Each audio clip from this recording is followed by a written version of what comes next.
ಕಾರ್ಕಳ ಪುರಸಭೆ ವ್ಯಾಪ್ತಿಯ ಮುಖ್ಯ ರಸ್ತೆ ಹೊಂಡ ಗುಂಡಿಗಳಿಂದ ಆವೃತವಾಗಿದ್ದು ಮಳೆ ಜಾಸ್ತಿ ಆಗ್ತಾ ಇದ್ದಂತೆ ಪೇಟೆಯ ರಸ್ತೆಗಳಲ್ಲಿ ಹೊಂಡಗಳು ಉಂಟಾಗಿ ವಾಹನ ಸವಾರರು ತೀವ್ರ ಸಮಸ್ಯೆಯನ್ನು ಅನುಭವಿಸ್ತಾ ಇದ್ದಾರೆ. ಹೆದ್ದಾರಿಯಿಂದ ತಾಲೂಕು ಕೇಂದ್ರಕ್ಕೆ ಸಂಪರ್ಕ ಕಲ್ಪಿಸುವಂತಹ ವೆಂಕಟರಮಣ ದೇವಸ್ಥಾನದಿಂದ 3 ಮಾರ್ಗ ತನಕ ರಸ್ತೆ ಸಂಪೂರ್ಣವಾಗಿ ಕೆಟ್ಟು ಹೋಗಿದ್ದು ಪುರಸಭೆ ವ್ಯಾಪ್ತಿಯಲ್ಲಿ 13 ಕೋಟಿ ರೂಪಾಯಿ ವೆಚ್ಚದಲ್ಲಿ ಒಳಚರಂಡಿ ಕಾಮಗಾರಿ ಆರಂಭವಾಗಿದೆ. ಆರಂಭದ ಹಂತದಲ್ಲಿ ವೆಂಕಟರಮಣ ದೇವಸ್ಥಾನದಿಂದ 3 ಮಾರ್ಗದವರೆಗೆ ಕಾಮಗಾರಿ ನಡೆದಿದ್ದು ಕಾಮಗಾರಿಯ ಅವ್ಯವಹಾರದಿಂದಾಗಿ ರಸ್ತೆ ಸಂಪೂರ್ಣವಾಗಿ ಹದಗೆಟ್ಟಿದೆ ಅಂತ ಮಾಜಿ ಪುರಸಭಾ ಅಧ್ಯಕ್ಷ ಸುಭೀತ್ ಎನ್ಆರ್ ಅವರು ಆರೋಪಿಸಿದ್ದಾರೆ. ಈಗಿನ ಪರಿಸ್ಥಿತಿ ನೋಡುವಾಗ ನಮ್ಮ ಮುಖ್ಯ ರಸ್ತೆ ಮತ್ತು ಒಳಚರಂಡಿಯ ವ್ಯವಸ್ಥೆ ನೋಡುವಾಗ ತುಂಬ ಬೇಸರ ಅನ್ನಿಸ್ತದೆ. 13 ಕೋಟಿ ಸ್ಯಾಂಕ್ಷನ್ ಆಗಿದೆ.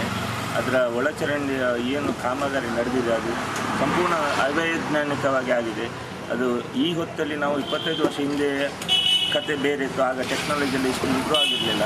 ಈ ಹೊತ್ತು ಟೆಕ್ನಾಲಜಿಯಲ್ಲಿ ಇಂಪ್ರೂವ್ ಆದ ಈ ಸಂದರ್ಭದಲ್ಲಿ ಇಂಥ ಟೈಪ್ನಲ್ಲಿ ಒಳಚರಂಡಿಯ ಕಾಮಗಾರಿಯನ್ನು ಮಾಡಬಾರದು. ಯಾಕೆಂದರೆ ಪೈಪ್ಗಳನ್ನು ಅಲ್ಲಿಂದಲ್ಲಿ JCPಯಲ್ಲಿ ತೆಗೆದು ಪೈಪನ್ನು ಲೈನ್ ಹಾಕಿ JCPಯಲ್ಲಿ ಮಣ್ಣು ಮುಚ್ಚಿದ್ದಾರೆ.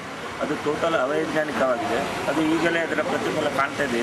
ಮಳೆ ಬರುವಾಗ ಎಲ್ಲ ಮುಖ್ಯ ರಸ್ತೆಯ ನಮ್ಮ ದೇವಸ್ಥಾನದ ವಠಾರದ ಮೇನ್ ರಸ್ತೆಯಲ್ಲಿ ಎಲ್ಲ ಗಲೀಜು ಒಳಚರಂಡಿಯ ಎಲ್ಲ ಕಶ್ಮಲಗಳೆಲ್ಲ ಎಲ್ಲರ ಮನೆಯ ಬಾವಿಗಳು ಸೇರಿದು ಜನರ ಆರೋಗ್ಯ ಹಾಳಾಗ್ತದೆ.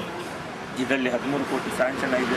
ಖಂಡಿತ ಅದರಲ್ಲಿ ಅಷ್ಟು ಖರ್ಚಾಗಲಿಲ್ಲ ಅಂತ ಯಾರಿಗೂ ನೋಡಿದರೂ ಗೊತ್ತಾಗ್ತದೆ. ಅದು ಯಾರು ಅದರ ಬಗ್ಗೆ ನಾವು ಪ್ರತಿಪಕ್ಷದವರು ಹೇಳಬೇಕಾಗಿಲ್ಲ. ಯಾರಿಗೂ ಸಣ್ಣ ಮಗುವಿಗೂ ಕೂಡ ಅದರಲ್ಲಿ ಅವ್ಯವಹಾರ ಆಗಿದೆ ಅಂತ ಗೊತ್ತಾಗಿದೆ.